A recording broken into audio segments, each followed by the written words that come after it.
এখানে যে ভিডিওটা দেখছেন এটা অন্ধ্রপ্রদেশের আরাকু ভ্যালির ভিডিও।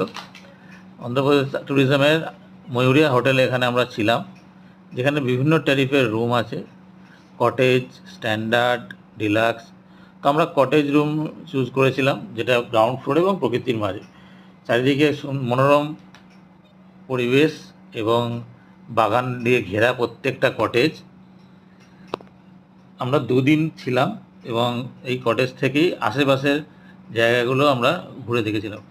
প্রত্যেকটা ঘর খুব সুন্দর এবং পরিষ্কার পরিচ্ছন্ন, এবং এদের নিজস্ব রেস্টুরেন্টও আছে, যেখানে আমরা খাবারও খেয়েছিলাম।